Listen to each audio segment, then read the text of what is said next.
Subscribe कीजिए मेरे channel maths with पूजा को और बेल आइकन को दबाना ना भूलें, जिससे आप मेरे मैथ लेक्चर्स को सबसे पहले देख सकें।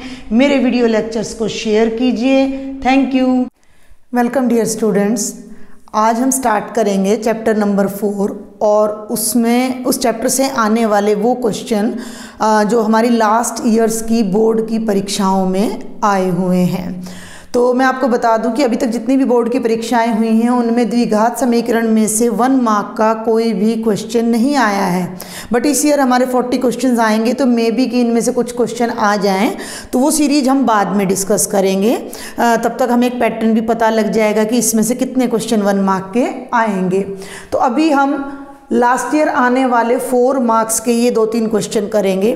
मैं 2 मिनट का आपको क्विक रिवीजन करा देती हूँ कि द्विघात समीकरण होता क्या है। एक चर में कोई ऐसा समीकरण, हम एक ही चर में लेते हैं भाई, तो एक ऐसा समीकरण जिसकी अधिकतम घात 2 हो। जनरल फॉर्म होती है ax की 2 जमा bx जमा c बराबर है 0, जिसमें a 0 नहीं होना चाहिए। क्यों नहीं होना चाहिए? अगर ये 0 हो गया तो ये स्क्वायर वाली टर्म 0 बन जाएगी और ये समीकरण द्विघात नहीं रहेगा। तो द्विघात में एक्स स्क्वायर की टर्म होना, ये भी होना जरूरी है भाई। प्लस में इसको आप ले लीजिए 8 ले लीजिए, ये भी द्विघात समीकरण है। 2x स्क्वायर जमा 8 बराबर है 0, ये भी द्विघात समीकरण है। 2x स्क्वायर जमा 5x बराबर है 0, ये भी हमारी क्वाड्रेटिक इक्वेशन यानी द्विघात समीकरण है। हम इसमें तो हमारी 4 एक्सरसाइज है, जिसमें एक एक्सरसाइज हमारी इस बार डिलीट हो गई है। 4.1 में जो हमारे क्वेश्चन है वो सब इस टाइप के हैं कि हमें इक्वेशंस दे रखी है और उन्हें द्विघात प्रूव करना है। 4.2 में हमने इनके सॉल्यूशंस फाइंड आउट करने हैं यूजिंग फैक्टराइजेशन, गुणनखंड से। 4.3 डिलीट हो गई है, जिसमें पूर्ण वर्ग विधि थी और स्टेटमेंट के बड़े बड़े सम थे। और 4.4 में हमारा डिस्क्रिमिनेंट वाला मेथड आ जाता है, जिसे द्विघात सूत्र कहते हैं। तो उन पर बेस्ड अब हम ये कुछ क्वेश्चंस यहाँ पर करने जा रहे हैं। पहले हम स्टेटमेंट देखते हैं अपने फर्स्ट क्वेश्चन की। क्या स्टेटमेंट है, ध्यान देंगे। 2 क्रमागत मीन्स कंसेक्यूटिव, जो लगातार आ रहे हैं, लगातार धनात्मक पूर्णांक, यानी कि जो हमारा आंसर है वो धनात्मक होना चाहिए। 2 क्रमागत धनात्मक पूर्णांक ज्ञात करो जिनके वर्गों का योग 365 हो। ऐसी 2 संख्याएं बताओ जो लगातार हों। लगातार का मतलब 5 के बाद 6, 6 के बाद 7, 7 के बाद 8, यानी जिनमें 1 का ही फर्क हो। दूसरी बात वो धनात्मक हों, और तीसरी बात जिनके वर्गों का योग 365 हो। तो ये कई बच्चों को कन्फ्यूजन हो जाता है कि हम इसे द्विघात समीकरण से करें या एक चर वाले रैखिक समीकरण से। तो जब वर्ग आ गया तो वर्ग का मतलब घात 2 हो गई, और घात 2 हो गई तो वो द्विघात समीकरण बन जाएगा। और ये क्वेश्चन हमारा 2018 के बोर्ड पेपर में आया हुआ है। तो आइए अब हम इसका सॉल्यूशन करते हैं। माना 2 धनात्मक क्रमागत पहले भी लिख सकते हो, बाद में लिख दिया मैंने ये। माना 2 धनात्मक क्रमागत पूर्णांक, ठीक है भाई। तो एक पूर्णांक अगर x है और वो क्रमागत है, कंसेक्यूटिव है, उससे बिल्कुल अगला है, तो वो उससे 1 ज़्यादा हो जाएगा। तो अगला पूर्णांक क्या हो जाएगा? x जमा 1। भाई 5 के बाद क्या आता है? 6 आता है। तो 6 को मैं 5 जमा 1 के रूप में लिख सकती हूँ। तो कोई भी संख्या को अगर x लेते हैं तो उससे अगली संख्या को हम x जमा 1 के रूप में ही लिख सकते हैं, अगर x में ही लिखना है तो। ठीक है भाई। तो ये हो गए धनात्मक पूर्णांक हमारे, और बहुत ही आसान अब हमारा ये क्वेश्चन है। अकॉर्डिंग टू क्वेश्चन, जिनके वर्गों का योग, पहले इनका अलग अलग वर्ग करना है और फिर जोड़ना है। तो क्या बन गया भाई? ये बन गया x का वर्ग, और x जमा 1 का वर्ग करना है। और क्योंकि ये 2 टर्म हैं तो आपने स्क्वायर के लिए ब्रैकेट लगानी है, होल स्क्वायर बनेगा। x जमा 1 का पूर्ण वर्ग, देखो पहली संख्या का वर्ग जमा दूसरी का वर्ग, और दोनों के वर्गों का योग का मतलब जमा का चिन्ह लगा दिया, और वो कितना आ गया? 365। हमारा क्वेश्चन क्या है? हमें ऐसी 2 संख्याएं निकालें जो लगातार हों। पहले उनको मान लो, एक x, एक उससे अगली x जमा 1। पहली का वर्ग जमा दूसरी के वर्ग का जोड़ 365। अब देखिए x का वर्ग तो यही रह जाएगा, लेकिन यहाँ पर कई बच्चे गलती कर देते हैं। x जमा 1 का वर्ग, a जमा b का वर्ग, ये सर्व समीकरण हम 9th क्लास से पढ़ते हैं। जब भी दो संख्याओं के जोड़ या घटा का वर्ग करेंगे तो यहाँ दो पदों का तो 3 पद आएंगे। तो अब यहाँ पर अपना कौन सा फॉर्मूला लगेगा भाई, वो मैं यहाँ मेंशन कर देती हूँ। a जमा b square is equal to a square plus b square plus 2ab। तो ये क्या बन जाएगा भाई, x का स्क्वायर जमा 1 का स्क्वायर जमा 2 गुणा x गुणा 1 बराबर है 365। ठीक है भाई, ये x स्क्वायर तो इससे आया है और ये तीनों टर्म इसको खोल कर आई हैं। चलें आगे, x square plus x square कितना हो गया भाई, 2x स्क्वायर, और 1 का स्क्वायर कितना हो गया, 1 जमा 2x बराबर है 365। 365 को इधर ले आओ, इसको स्टैंडर्ड फॉर्म में लिख लो कि पहले x स्क्वायर फिर x और फिर कांस्टेंट। तो ये देखिए 2x स्क्वायर जमा 2x जमा 1 और 365 राइट साइड में है, लेफ्ट में आएगा, घटा का हो जाएगा -365 बराबर है 0। चलें आगे, ये बन गया 2x स्क्वायर जमा 2x और 1 में से 365 गया तो माइनस का 364 बराबर है 0। ये हमारा समीकरण बन गया द्विघात समीकरण, क्वाड्रेटिक इक्वेशन। लेकिन आप ध्यान दें कि 2 और ये भी सम संख्या है, इवन नंबर है, हर टर्म 2 से डिवाइड हो रही है, तो हम इसे ऐसे भी लिख सकते हैं, 2 से तीनों को भाग करना है इकट्ठा।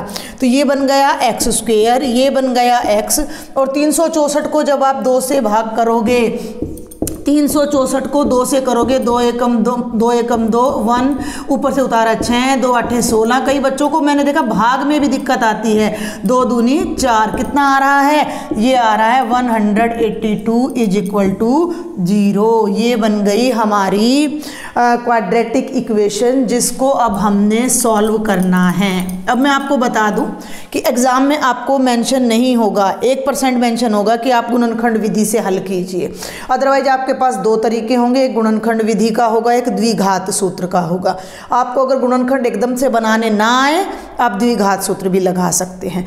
तो अब मैं आपको यहाँ इसका गुणनखंड बता दूं कि हमने मध्य पद को तोड़ना है, हमने मध्य पद को तोड़ना है। और कैसे तोड़ना है कि जोड़ो या घटाओ तो 1 आए, और 182 एकम 182 गुणा करो तो 182 आए। मैं अपने प्रीवियस लेक्चर्स में चैप्टर 2 में भी आपको ये सारी बातें बता चुकी हूँ, फिर बता रही हूँ। देखिए मैं यहाँ अब 182 लिख रही हूँ। अब मैं 182 के अभाज्य गुणनखंड कर रही हूँ। 2 × 18, 2 एकम 2 91 है, 13 7 91 7 पे जाएगा, 13 7 91 और 13 एकम 13। ध्यान देंगे 182 के 3 प्राइम फैक्टर आए हैं, 2 गुणा 7 गुणा 13।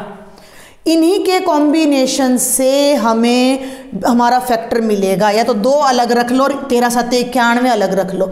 अब 91 में से 2 गया तो 89 आएगा, 1 नहीं आएगा। ठीक है भाई, और फिर इन दोनों को इकट्ठा कर लो। 2 और 7 कितना हो गया, 2 7 14, और ये कितना हो गया 13। 14 और 13 का जोड़ 27, लेकिन अगर 14 में से 13 घटाती हूँ तो 1 आ रहा है। तो जो हमारे 2 फैक्टर बनेंगे वो 14 गुणा 13 बनेंगे। ये मेथड मैंने चैप्टर नंबर 2 में भी आपको एक्सप्लेन किया है। यस, जहाँ हमारे गुणांकों में और शून्यकों में, उसमें कोफिशिएंट्स में और शून्यकों में संबंध जो आ रहा था, तो वहाँ भी मैंने आपको बताया है। तो ये आपका बन जाएगा x स्क्वायर प्लस 1 का मतलब हो गया यहाँ 14 घटा 13x घटा 182 बराबर 0, और ये हो गया x स्क्वायर अलग अलग कर लीजिए जमा 14x घटा 13x घटा 182 बाई x स्क्वायर। 14 को x से किया, घटा 13 को x से किया, घटा 182। अब इन दोनों में से जो भी कॉमन फैक्टर है, यहाँ x 2 बार है, यहाँ 1 बार, तो x को कॉमन ले लो। ये बच गया x जमा ये x बाहर चला गया, डिवाइड हो गया तो 14। इन दोनों में x यहाँ है यहाँ नहीं है, तो x तो कॉमन लेंगे नहीं। अब हम लेंगे माइनस का 13 लोगे तो ये बन गया x, और माइनस माइनस प्लस का हो गया बेटा 14 बराबर है 0। तो x प्लस 14 यहाँ है, x प्लस 14 यहाँ है, इसको कॉमन ले लीजिए।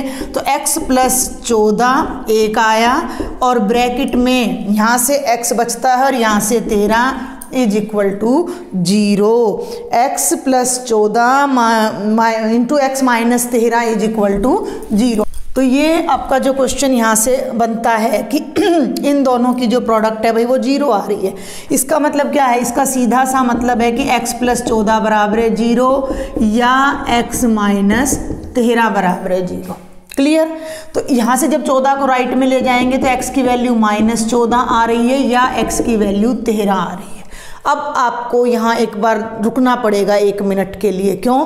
क्योंकि हमारा जो क्वेश्चन है वो कहता है कि धनात्मक पूर्णांक, धनात्मक, तो x की वैल्यू माइनस 14 नहीं हो सकती। तो ये बात आप यहाँ लिखेंगे, क्योंकि x धनात्मक है इसलिए x की वैल्यू हम माइनस 14 नहीं लेंगे। x is not equal to minus का 14। जब माइनस 14 नहीं ले सकते तो हम कौन सी वैल्यू लेंगे, x की वैल्यू आ जाएगी 13।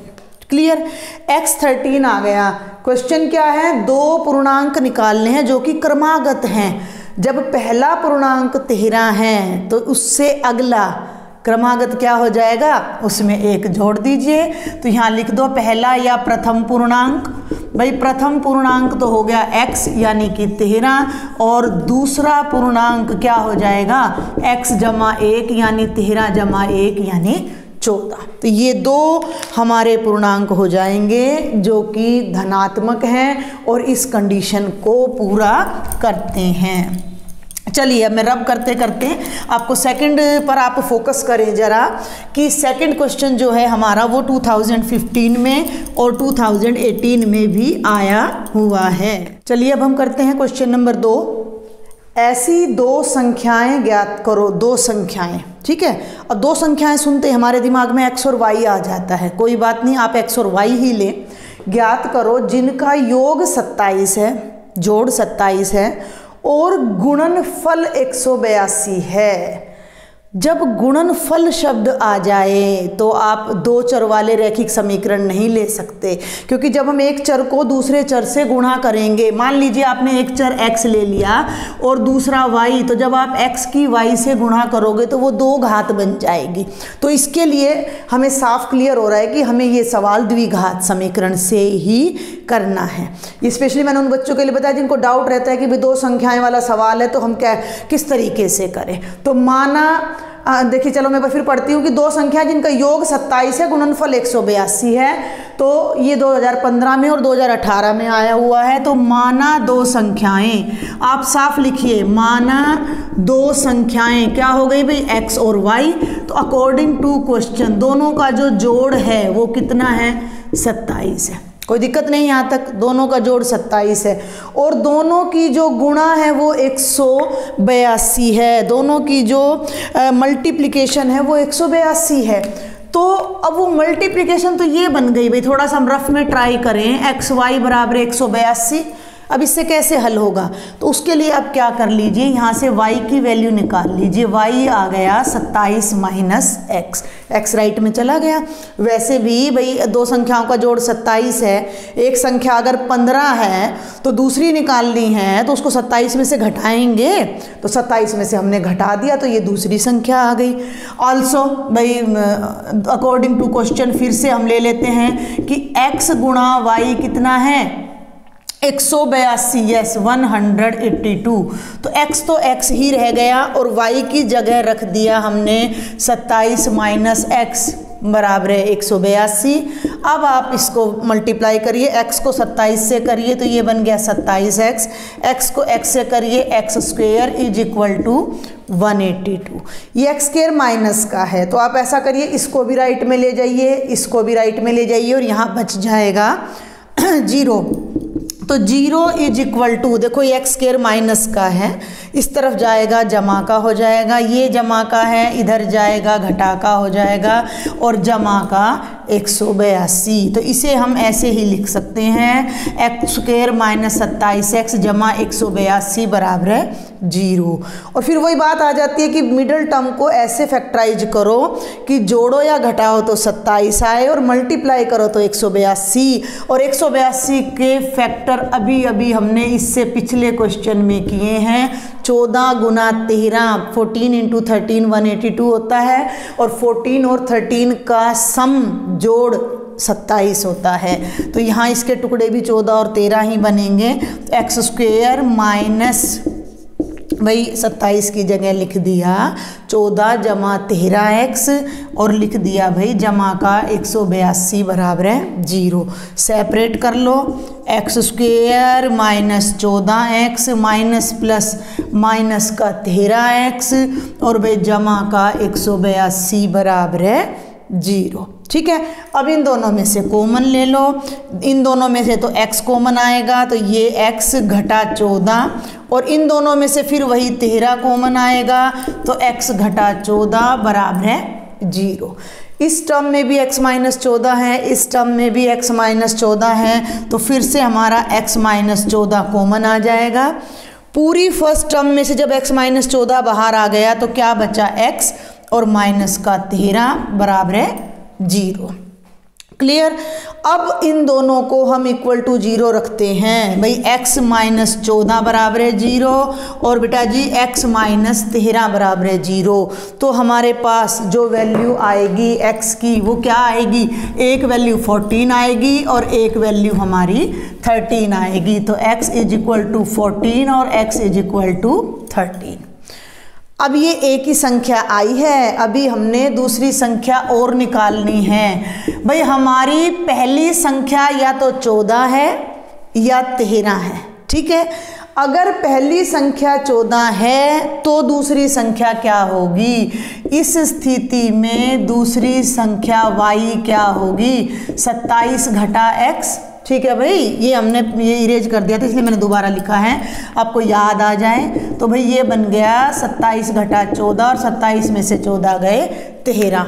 इस बात को समझना है, आपको देखने में ये लगेगा कि सेम आंसर है, क्या फ़र्क पड़ रहा है, लेकिन ये हमें x की 2 वैल्यू दे रहा है। ये इक्वेशन हमें x की 2 वैल्यू दे रहा है कि x 14 भी हो सकता है और x 13 भी हो सकता है, और x की इन वैल्यूज़ के कॉरस्पॉन्डिंग फिर हमने y की वैल्यू निकालनी है। अगर x 13 है तो y बनेगा 27 घटा 13 यानी 14। तो x 14 और y 13, या तो आपका आंसर ये होगा, या x 13 और y 14, या फिर आपका आंसर ये होगा। तो ये हमारा क्वेश्चन नंबर 2 था सेम मेथड से। अब करते हैं बेटा हम क्वेश्चन नंबर 3। ये क्वेश्चन भी 2017 और 2019 के एग्ज़ाम में आया हुआ है। स्टेटमेंट क्या है, 2 संख्याओं के वर्गों का अंतर 180 है। 2 संख्याएं हैं, मान लिया एक संख्या x है और एक संख्या y है। ठीक है भाई, ध्यान देंगे, दोनों के वर्गों का अंतर, अलग अलग वर्ग कर दिया। तो पहली शर्त क्या कहती है कि x के वर्ग और y के वर्ग का अंतर कितना है, 180 है। क्या ये हम ठीक कर रहे हैं, अभी हम आगे देखते हैं। छोटी संख्या का वर्ग बड़ी संख्या का 8 गुना है। इसका मतलब हमें एक संख्या छोटी लेनी पड़ेगी और एक संख्या बड़ी लेनी पड़ेगी। अब हम यहाँ क्या कर रहे हैं भाई, हम इसको आगे लिख रहे हैं और इसको पीछे लिख रहे हैं। छोटी का वर्ग भी छोटा होगा और बड़ी संख्या का वर्ग भी बड़ा होगा।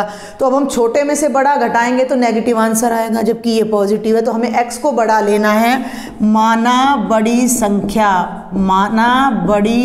संख्या x और माना छोटी संख्या y, और x square minus y square हो गया 180।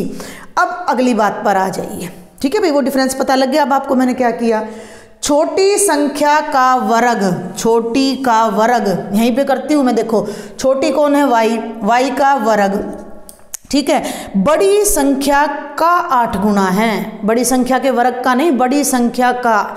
स्टेटमेंट को पढ़ के समझना, अंदर डालना दिमाग में, ये पहले बहुत ज़रूरी है। अगर ये आपको 3 बार 4 बार भी पढ़ना पड़े तो आपने संकोच नहीं करना है। छोटी संख्या का वर्ग यानी छोटी संख्या हो गई y स्क्वायर।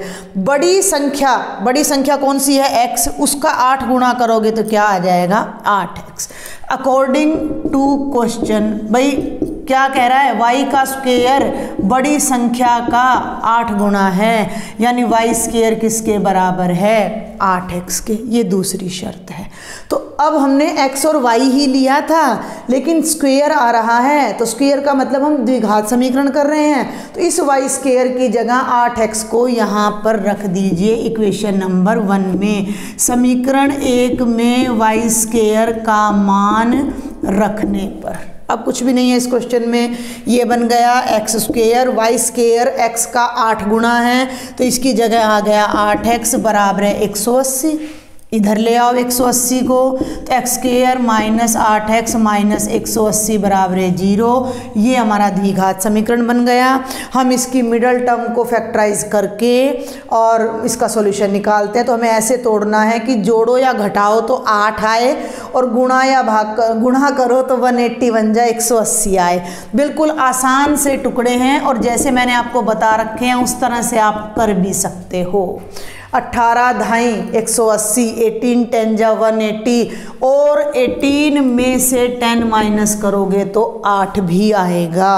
तो चलिए अब हम आगे चलते हैं। एक्स स्क्वायर माइनस 18 घटा 10 x घटा 180 बराबर है 0। सेपरेट कर लीजिए, एक्स स्क्वायर घटा 18x जमा 10x घटा 180 बराबर है 0।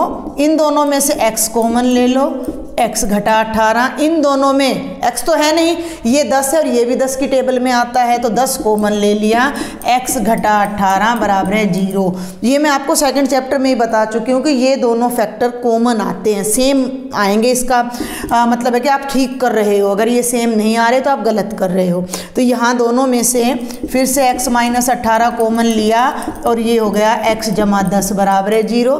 ध्यान देंगे तो या तो x माइनस 18 0 है, या आपका x जमा 10 0 है। 18 नेगेटिव है, यहाँ से राइट में जाएगा तो x की वैल्यू 18 आ जाएगी, या x की वैल्यू माइनस का 10 आएगी। ध्यान देंगे भाई, हमारी x की वैल्यू या तो 18 है, या हमारी x की वैल्यू जो है माइनस 10 है। अब हमें ये नहीं कहा गया है कि पॉजिटिव ही लेना है, तो हम दोनों नंबर्स को लेके चलेंगे। हम पॉजिटिव वैल्यू को भी लेके चलेंगे और नेगेटिव को भी। अब क्वेश्चन क्या है, ये ख़त्म नहीं हुआ, x की वैल्यू आने से क्वेश्चन ख़त्म नहीं हुआ। क्वेश्चन क्या है, दोनों संख्याएं ज्ञात करो। दोनों का मतलब एक x और एक y, दूसरी नहीं आई है अभी, केवल x आया है।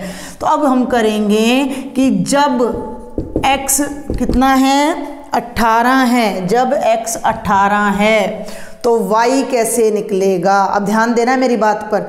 तो y का जो स्क्वायर है वो 8x के बराबर है, ठीक है भाई। तो यहाँ x की वैल्यू को 18 रख दीजिए, तो y का स्क्वायर हो गया 8 गुणा 18, 18 8 होता है भाई 144। स्क्वायर हटाने के लिए आप ले लीजिए दोनों तरफ वर्गमूल, तो इससे ये कट जाएगा।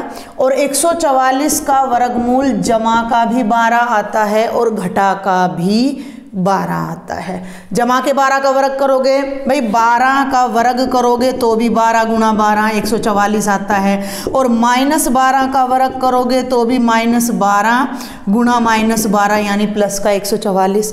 तो हमने क्या देखा कि जब x की वैल्यू 18 है तो y 12 है, जब x की वैल्यू 18 है तो y माइनस 12 है। ये दोनों ही नंबर इस कंडीशन को फुल्ली सेटिस्फाई कर रहे हैं, बिल्कुल कर रहे हैं, क्योंकि डिफरेंस तो ये आ ही गया 180, और y का स्क्वायर 144, इसका 8 गुना हो गया। आगे चलें। अब जरा यहाँ देखो कि जब x माइनस 10 है, हमें ये नहीं कहा गया कि x पॉजिटिव है, कोई एक नंबर पॉजिटिव है, लेकिन अब आप एक बात पे ध्यान दो कि x माइनस का 10 है, ठीक है, x माइनस का 10 है। हम इसे थोड़ा हाईलाइट करके देखते हैं कि ये देखिए x माइनस का 10 है और y स्क्वायर x का 8 गुना है।